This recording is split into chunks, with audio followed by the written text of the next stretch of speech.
So today's topic we wanted to have a little discussion around is death and dying. And we want to do it just really respectfully and sensitively because we've personally experienced a couple of deaths and gone through the grieving process and are going through a grieving process currently.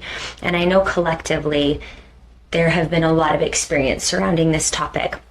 So if you feel really raw surrounding that right now, I just want you to know there may be sensitive content in this podcast, and you pass it through your intuition if it's time to listen, or if you want to put it off until later, you're welcome to skip this episode, or you're welcome to dive in with us. And our goal is to bring authenticity, speak about our grief and realness, emotions surrounding this topic, things that we've experienced sensitively, and hold space for that while also sharing some of the transformation and miracles we've experienced, the joy and the hope, and be able to hold the cognitive dissonance of both sides of it. And this is just from our perspective. And so we wanted to share with you today, mostly just to uplift each other and to not feel so alone.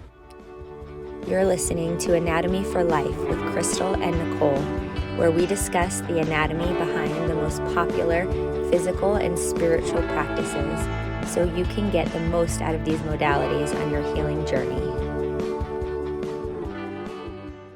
Crystal and Nicole are the partners of Zen Yoga as previous business owners who share a passion for putting power, knowledge, intuition, and health back into your own hands.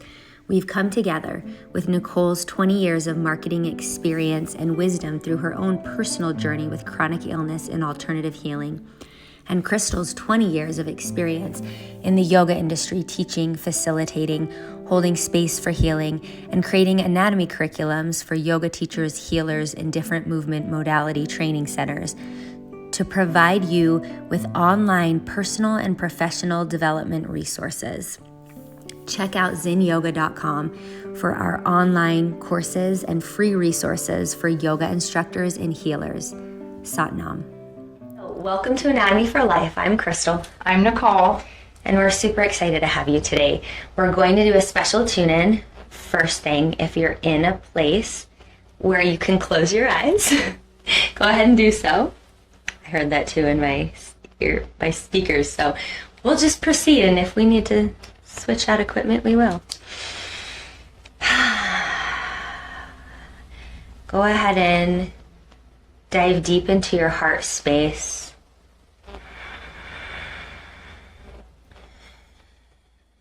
Try to feel the vibrations around your body. And instead of trying to do anything different today, we want to lean into where there may be pain in your body, where things may feel irritating or uncomfortable. And I want you to exhale to the very bottom and empty all your breath. Wait at the bottom. Let the inhale happen naturally.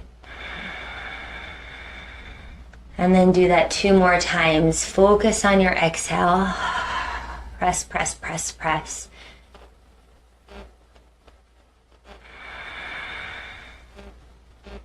And when you're ready, a final breath, and don't rush the inhale. Press the air out, press even more air out. Squeeze your ribs.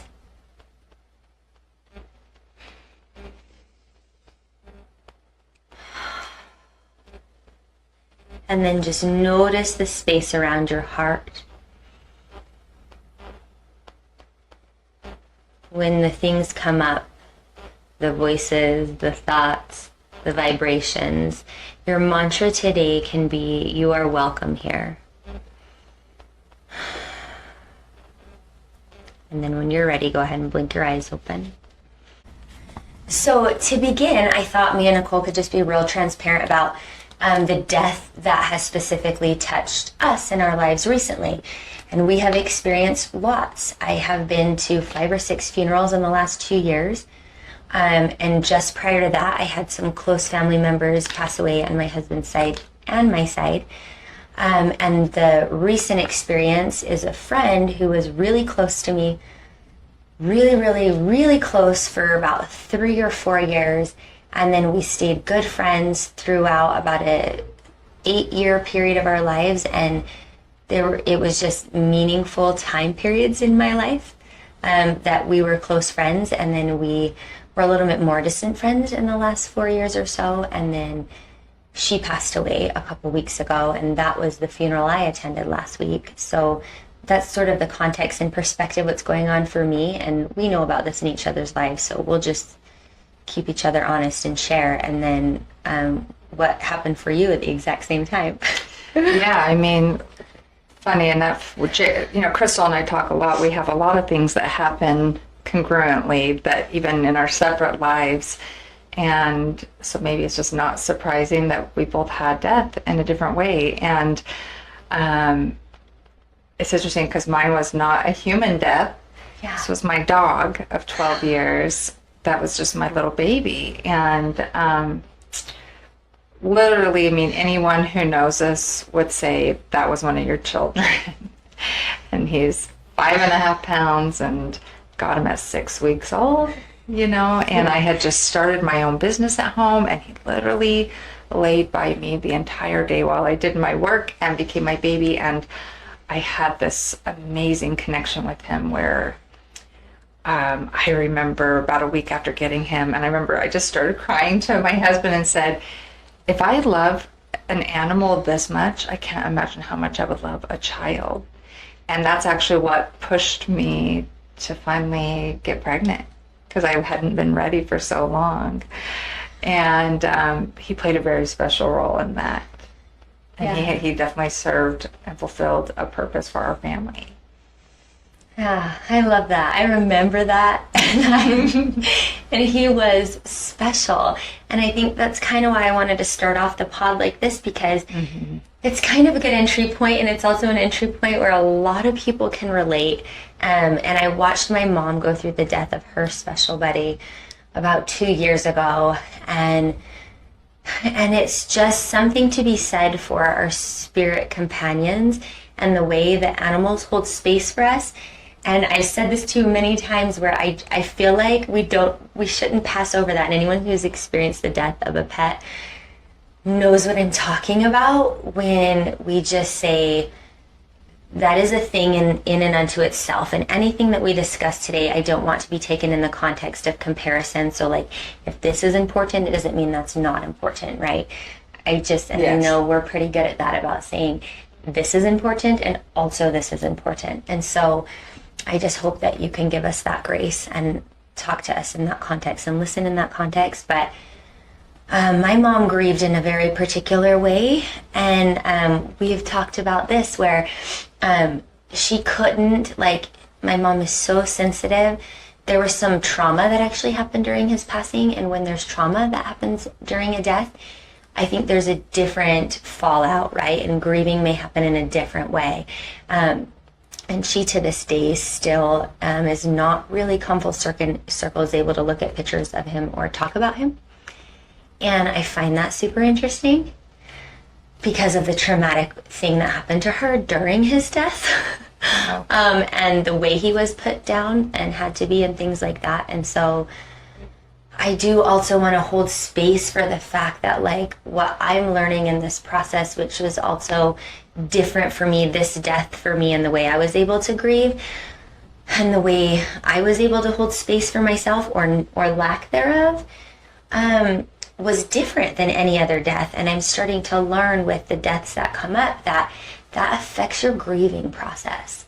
I guess that's maybe what I want to say and hear your thoughts, because we can look down the grief process, and people always say, yes, it's circular, and yes, it comes in waves. But also, I think the way it happens and the timing it happens in, and then how you're allowed the space after, will really, really shape what that looks like for you. And the most important point to make, and what I've learned, is it is all acceptable. Mm-hmm. We just hold space for that, even if it makes no sense.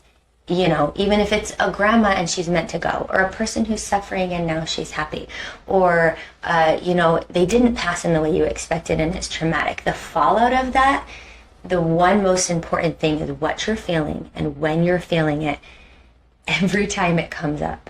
has got to be like, this is allowed, and this is allowed right now. Yes. And that, I think, is the important indicator of being able to feel the things. Yeah, I love that too, because I think, it's just what you said, depending on where you're at in your life, it could affect you differently. I mean, there's so many factors, and so in no way can any of us judge and say, oh my gosh, their person has been gone for 3 years. Why are they still just such a mess? Yeah, and did you feel that? Did you ever feel like at some point you couldn't say to me, oh, a person just died for you, but my dog died, so I can't tell you about my grief? Like, did you ever feel a moment where like, I can't tell someone how I feel because it's just a dog? Yeah, okay, so no, not with you, because I know you're an animal lover like me. I did feel a little silly a couple times, but I feel like most of the people that I have close in my life, they know what he meant to us, and they were all very compassionate about it and understood that it was a very big deal for our family. But also, if there was people who were kind of outside of that circle, which I haven't shared it with, since it is just fragile as of a week ago, if I did, I don't think I could convey that. And I do think that sometimes you feel like, oh, some people might think, well, it's just a dog. That's just an animal. Some people don't understand that very real connection that can happen. And why do we invalidate ourselves? Because that's what I said too, and like obviously not with you, because we had a very special experience we may or may not get to in this podcast, where Nicole was very, in a real way, there for me. We had done some distance energetic work, and it was, oh, what a gift. I'm going to cry. Like, there's always an opportunity and a gift, right? The joy and the suffering is hell. It's just both of it is so in depth at the same moment all the time. But I felt that invalidity as well, and I just was kind of astounded and interested by it and curious about it at the same time, which is like, I found myself saying like, well, am I not allowed to grieve because I haven't been close to this friend for a little while, or as close as I was? And I also felt like there were certain people that I felt like I couldn't say it to either, because I felt like, oh, they're going through something worse, and so this is not where my grief is valid. And then there were those people where it was. And so I found that so curious this time around, because it's always been a close family member before. And so I did sort of feel like valid, like I was asked to speak at my grandma's funeral, and that made me feel like, oh, I'm valid in the way I feel because other people told me that. But when I had this experience where it didn't seem like the time period where I felt valid experiences were being spoken to, and there wasn't that space and there wasn't people to tell about it, I did that to myself. Yeah. I'm like, what is that? Why do we do that? Yeah, why can't you allow yourself to step into that space? And I think that any level is acceptable, because again, I think a lot of it is based off of our human experience and how we feel things. Like specifically with this person that Crystal is grieving, who touched her at many points in your life. I had said to Crystal, when she brought that up to me, I had said, this person was pretty influential online. And I said, I can't tell you the number of comments I read of people who were grieving who had never met her, because she touched so many people. And I wouldn't be surprised if people showed up to the funeral who had never met her. And that was important to me that you said that, because that was a validating statement. Yeah. That gave me the space to say, you said it was important. It was real. It was meaningful. Very meaningful. And I think even for those people, like maybe an outsider would say, well, why do you care? You didn't meet her. But people come into our lives for specific reasons, I believe, and stay or come or go. Maybe they're for a season to touch us and help us with certain things. And, she clearly touched a lot of people who she had never met. And so who's to say that them feeling that way isn't valid? It's completely valid. And maybe it's something that she specifically did. Maybe, she had a cancer diagnosis, and so maybe they had a family member, and so they felt connected to her. Like, everybody's circumstance is so unique. And so, and it really did make me start thinking too about how we each have different belief systems as well. and how we might process things differently according to how we were raised, our religions, all the different things. And I know that you wanted to talk on that a little bit. I'm wondering if you might want to share some of that. Yeah, I do. I have some really interesting facts that kind of lend some perspective. I want to circle back first and say, actually, really quick, can I share the grieving circle diagram? Yes. Because if you have struggled with this, or any of our listeners have, like we had just sort of experienced that invalidity and where's the place, and I experienced it in a new level that I hadn't before. This is one thing that helped me, and I was told this years ago. I can't remember when. I can't remember if it was at my aunt's funeral that was a tragic, unexpected motorcycle death, or if it might have been my friend whose son was battling cancer. Anyways, regardless of the reference, I've been using this for years, and this was a remembrance that helped me. And it is where you can go to get that support that will make you feel like this is appropriate. And so the diagram is a circle, and in the very center of the circle is the person experiencing the trauma or the death. So it would be like Bronco, because he passed away. Mm-hmm. Or it would be the friend who is going through cancer treatment currently, mm-hmm. right? It's the experiential person. And so right outside of that circle is their closest allies and friends. So it would be like you with Bronco, or it'd be like a spouse with someone suffering cancer. These are just examples so you can visualize it. And that's all in that circle. And then in the next circle, it would be like the next layer of intimate family. So it'd be like your husband and your daughter grieving, mm-hmm. cute Bronco.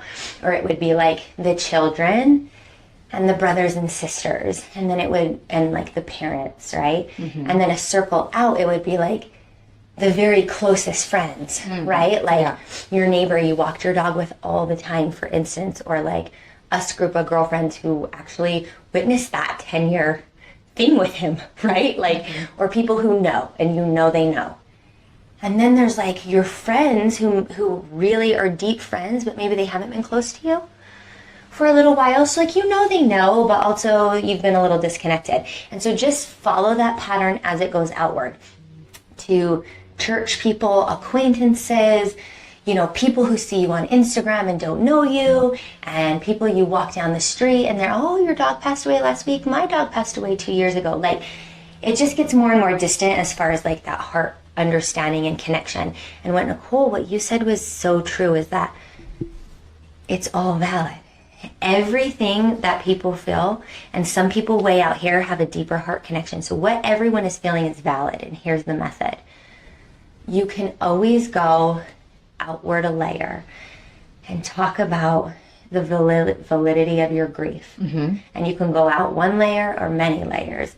And you can allow yourself to hold the space for that and show the grief and talk about it and be free and vulnerable. What you can never do is turn and go in a circle and do that. Right. So I can never say, oh my gosh, I miss him so much. I just don't know how I'm going to come over your house and see his bed and know that he's not there and not have him bark at my husband because he hates him and all that. Like, I just don't know how I'm going to deal with that, and like go tell you that, or your husband or someone closer to the situation. That is what is unfair. And I think that is what is just a good education and a tool so that you feel like, oh, I know what to do. I know not to go to that funeral and go to the people in the inner circles and do that, but to just make sure that if I'm approaching them, I can hold space for them. But where I feel like I need validity, I have a place to go. I can go to you. I can go to my husband. So I just wanted to share that little model because it's helped me immensely, not only with feeling valid and playing different roles in different death experiences, but also made me feel like, oh, I just feel a little more appropriate. I know I've done the stupid things and said the stupid things. I probably even did them this time around. I know that in the spirit of it, when we do or say the wrong things or put the burden in the wrong place, when that's done to me, I accept it in the spirit of, they just don't know, and what they're trying to say is, I love you so much and I'm feeling something and I just don't know where to put it. And thank you for that gift. And I hope when I make the blunders and do the things, it's seen in that way. Yeah, that will get the grace. Yes. But that model, I think, gave me something to hold on to. Yes, I remember learning about that model, and it was very eye-opening, because if I can, before we move on, if I can kind of piggyback on that and my experience with my sister-in-law, and I've told you about this, and I was young. I was very young. I mean, I was probably 20, and my sister-in-law had cancer, and I had I had a really easy time taking care of my brother and my sister-in-law's kids. But I had a very hard time and going and being with her and sitting in her cancer treatments in the hospital, and I felt inappropriate, and like my life was just blissful as a 20-year-old, and then she's just in this miserable place, and I felt like it just didn't feel authentic to go in there. And she was such like I don't talk about myself. What's up with you? You know? So I felt like she's going to just ask me about me, and my life is good. And so I just had a lot of guilt.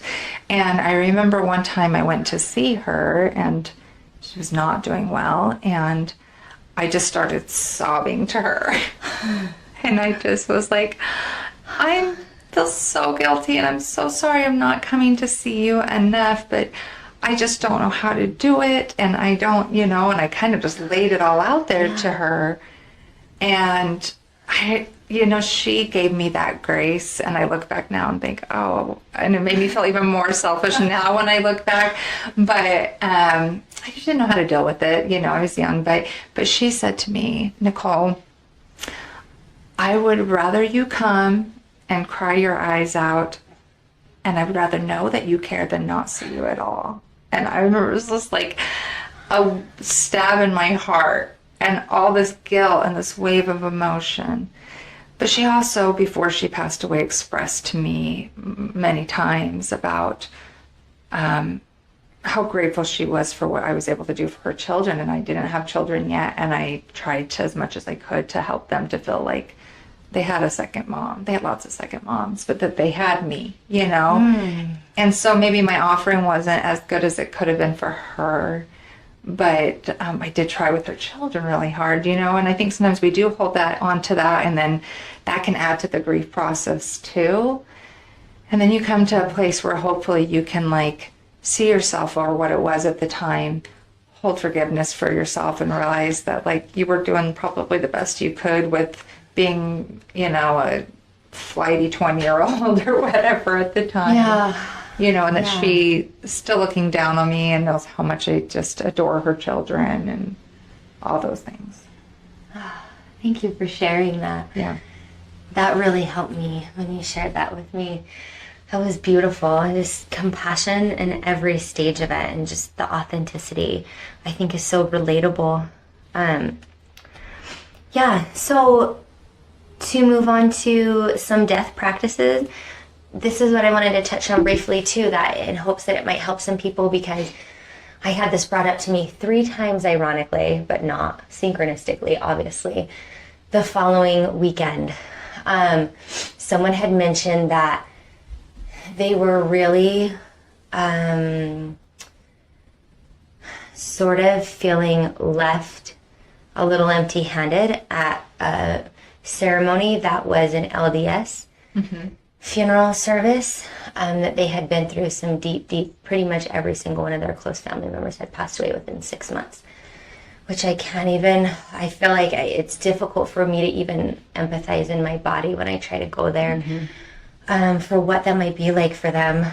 And they mentioned that this specific service, and whether it's commonly like this or this happened this specific time, but it can be a theme, it was very focused on the celebratory aspects of the people's lives, and then went directly into the hope and the belief in the afterlife, and the specific belief that there is no beginning or no end, which actually I personally hold this belief, so I want to be really transparent about that. Same. And I know you do too. So whatever we're saying is going to come from that perspective as well. But in doing so, this person was in a grieving stage and process, and will be, and all the things where that is not what they needed at that moment. And so the space wasn't held for the full rainbow or spectrum of the grieving process and all the people there, what was decided was that we will hold space for the celebration and then also the hope and the futuristic, like etheric, beliefs out here that are sort of esoteric and hard to hold in your body. And that's what we're going to do for the ceremonial passing. It's interesting. I also have been able to experience a lot of Catholic funerals from growing up, being part of that religion, and then also the majority of my family, like when they pass, that's what they are. So that's what we do.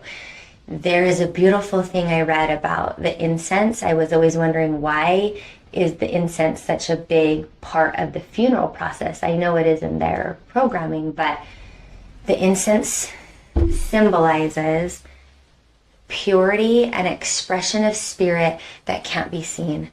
So smoke in that religion is representing the spirit and the things that cannot be said or spoken to, but their physical manifestation that this exists. We are acknowledging, and they'll take and do the incense around the coffin. Oh, that's beautiful. And I actually really appreciated that. And I know that's triggering for some people when they have negative experiences in different religions, and that's okay. I'm just going to kind of go through a panel of things that I know, and people know a lot more, and you can look up a lot more. But what I found helpful for me was to pull out, albeit if it was up to me, I would like a well-rounded space for everything, something like a Shiva where they sit. If you're a sibling or a parent or a child, you can sit Shiva in the Hebrew religion, right?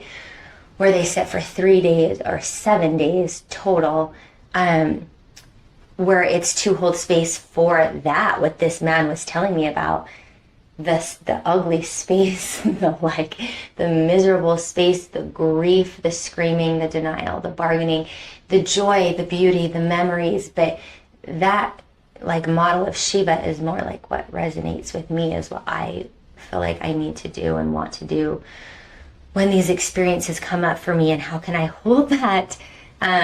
Because it's more all encompassing, but all of these rituals, I seem to kind of have a piece of it. There's indigenous tribes I was looking at that will, when there's a death in ceremony, they will cut a piece of their hair and bury it. You know about that. And I love that because hair is actually, especially in a lot of those belief systems, holds memory, because our hair is dead, right? And it lived through that, but this is our memory. So this hair was there when I was friends with my friend, right? And so it's a very symbolic way of cutting that and leaving it there.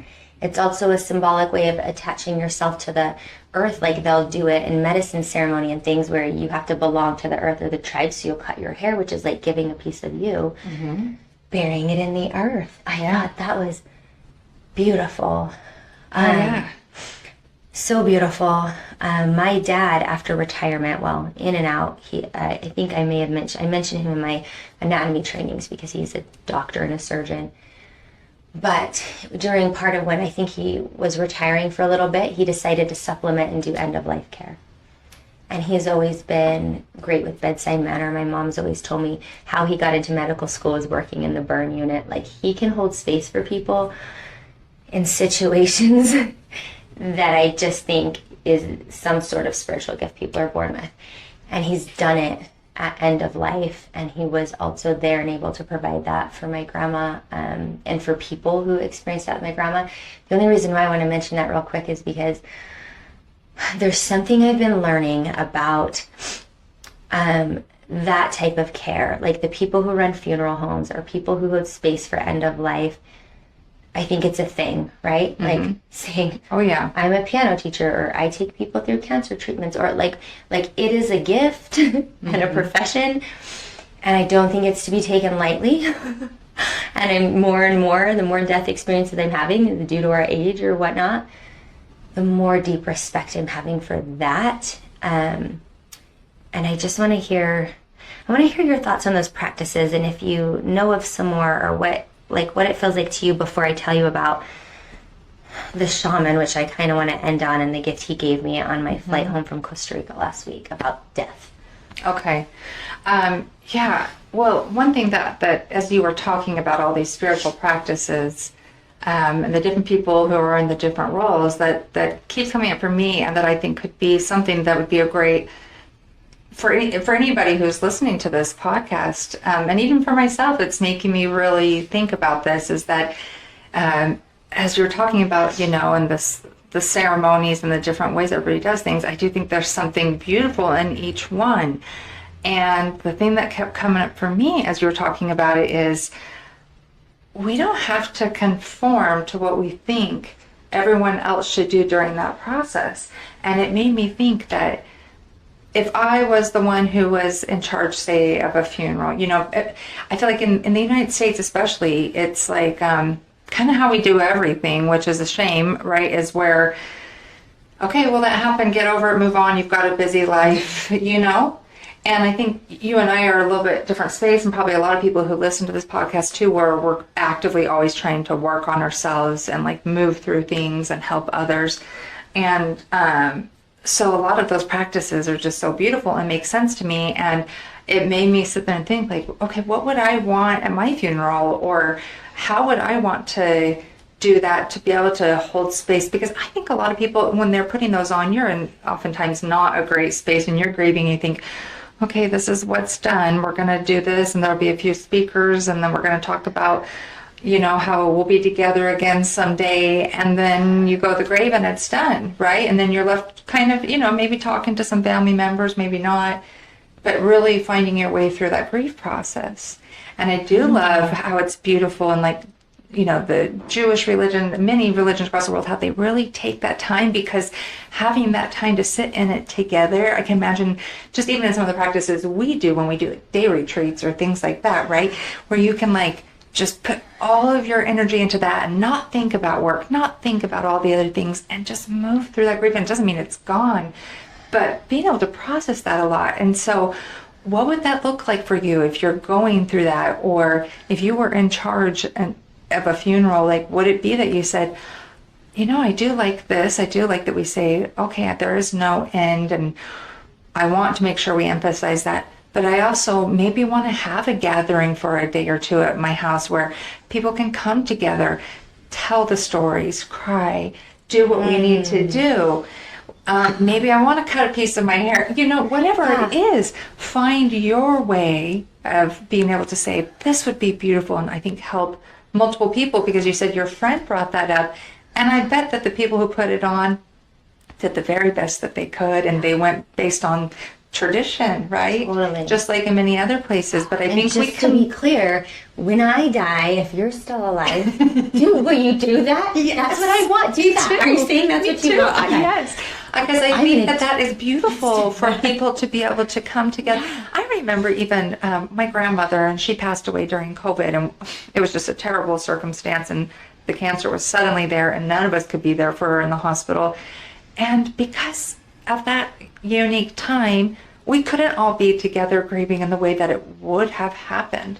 And I remember her disappointment when it was very interesting, right? When she knew she was at the end, and she said, so I'm not going to get to have like my whole church family that I'm so close with there, like to like come to my funeral. It was important to her to have people even discuss her life. And there's that piece where it's honoring the wishes I'm just of the forgotten, deceased. and I'm just, you know, and that was terrible, right? And so, you know, there's a lot of different circumstances of how, and I'm sure a lot of people have been through hard things too, where you couldn't get to a loved one's funeral or different things. And so finding our own way, we don't have to grieve in the way that maybe a tradition is told of us. Like, it makes me realize I do want to maybe write something into my will or my journal for, you know. Well, and I'm really, the reason I'm so glad you brought that up and circled back is because when I realized, like, I feel vulnerable and inadequate, but I want to record on this anyways. Yes.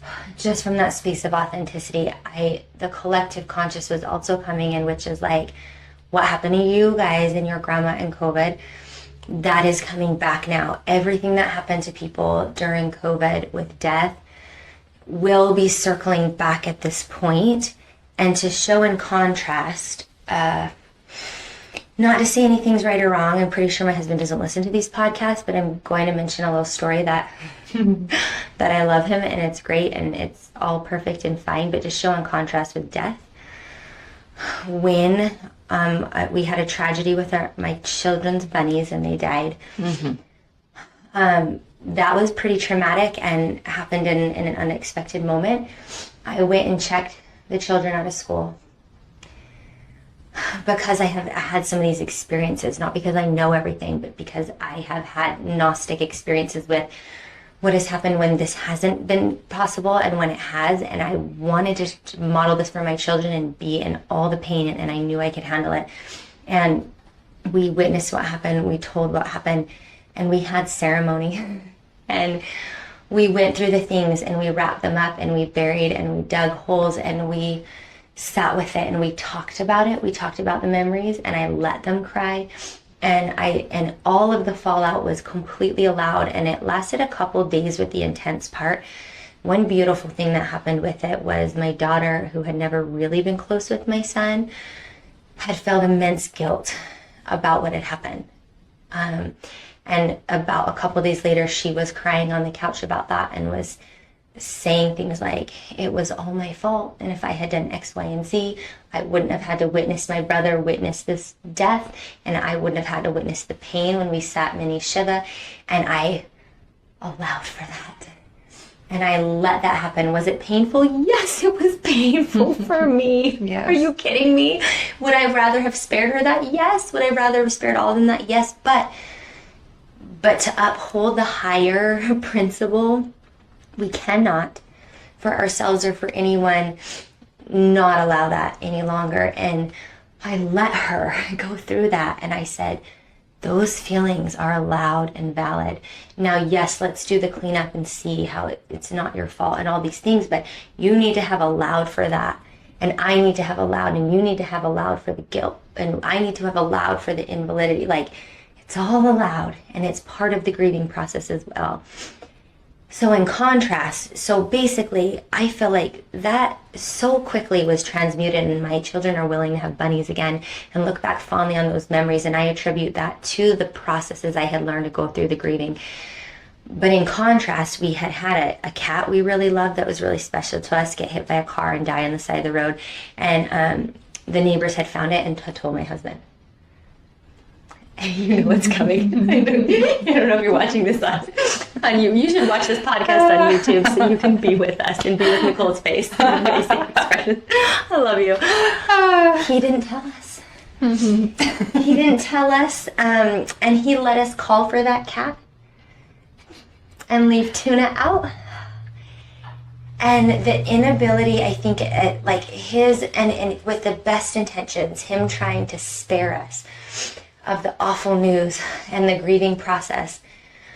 When I finally found out a couple months later, it caused, and I know, yes, and I'm feeling the invalidity of saying I'm just talking about a cat, and some people may be upset at me right now, but what I want to illustrate the point of the deep wounding and invalidity that happens with the best of intentions, with the best of ceremonies, which is, I know you're sad, but she's happy, and they're out of pain, and we're going to be together forever. And the best intentions with moving into that space and skipping, and being able to hold what you're feeling.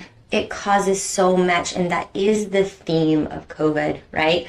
Just the vast collective consciousness of invalidity, of honoring the deceased wishes, of honoring all the horrible feelings surrounding doubt, the dishonor of being able to hold space. And I'm sure some people actually did it and did it beautifully, but I think there was a majority feeling in the collective conscious that was deprived of us. Mm-hmm. And I did hold ceremony for that black cat privately. I had to circle back, and I had to just have a thing. And so this is what I want to tell you about this most beautiful gift I've been given, which I just wanted to give you really on this podcast. I don't know where the things lie, and I don't know all the things. But when I was coming home and had not allowed myself to hold space for any grief, news of the death on the way out for me to facilitate a retreat in Costa Rica for 7 days, riding back, I sat right next to a shaman who leaned across the aisle for 5 hours and 15 minutes and just spoke and listened and cried and taught, and you can see the people on the airplane. You know that, like, when you're sitting a couple rows back, you can see the rows ahead of you. But it was just like a vortex, and I'm sure they were like, what is happening? But something was happening, and the only moments it like broke was like when the cart passed once and they came back for trash.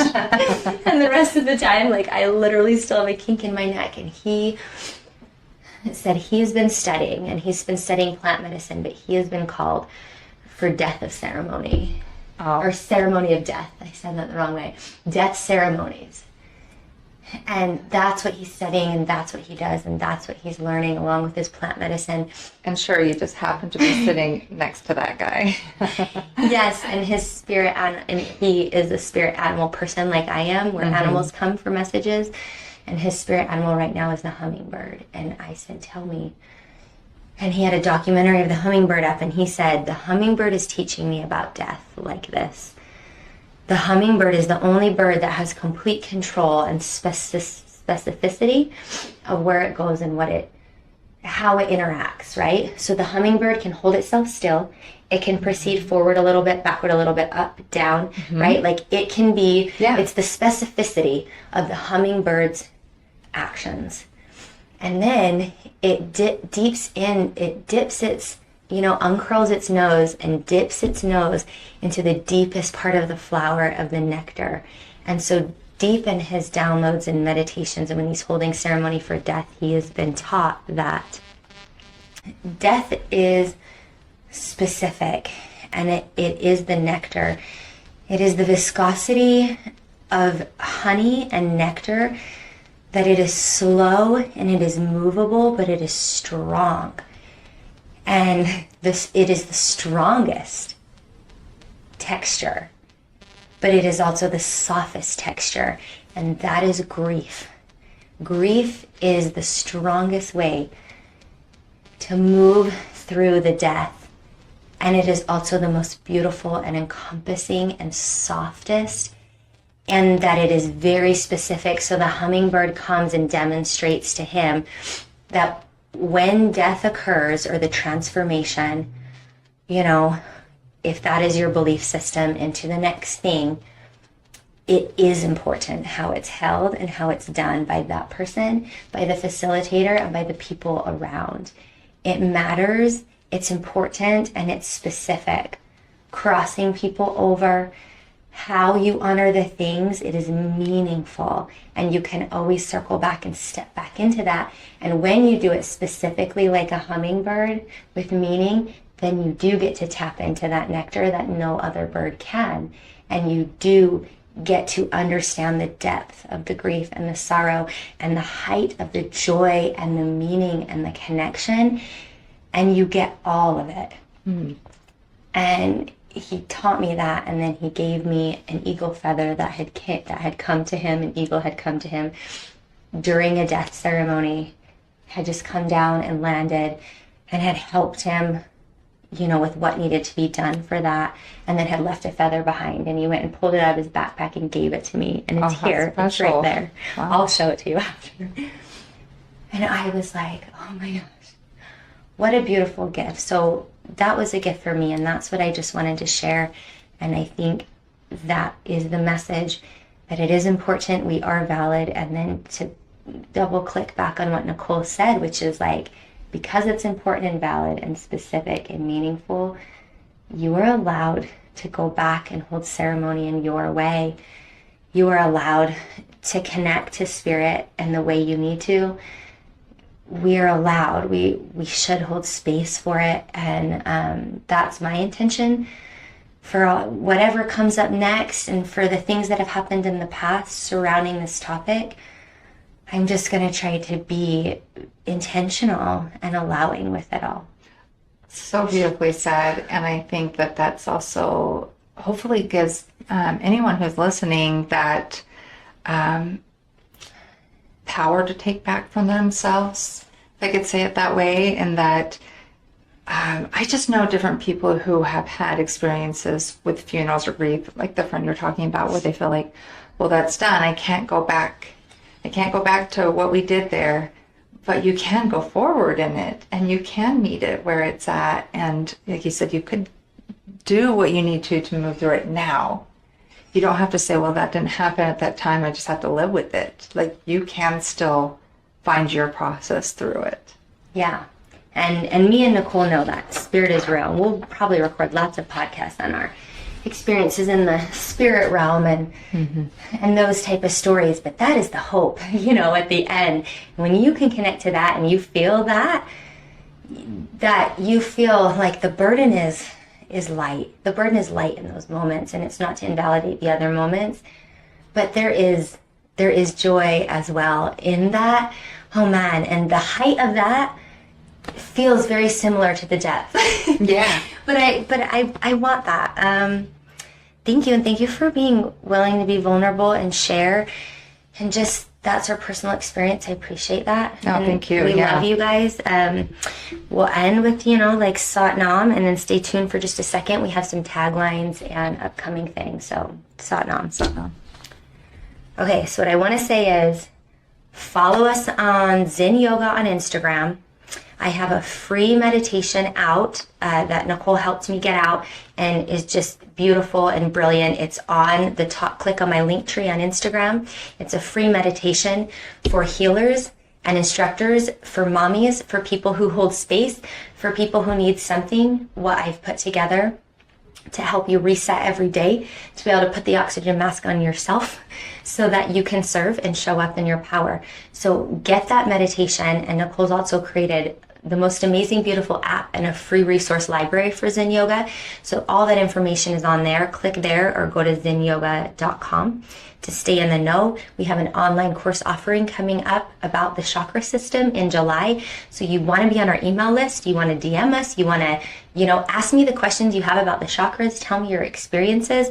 As I'm putting my curriculum online in this very specific format, I really want it to be of service. And so stay tuned and stay in the know for all of that. Our podcast is Anatomy for Life, and we just pop things up all the time. We'll keep you updated here. Absolutely. Thanks, Crystal. You're welcome.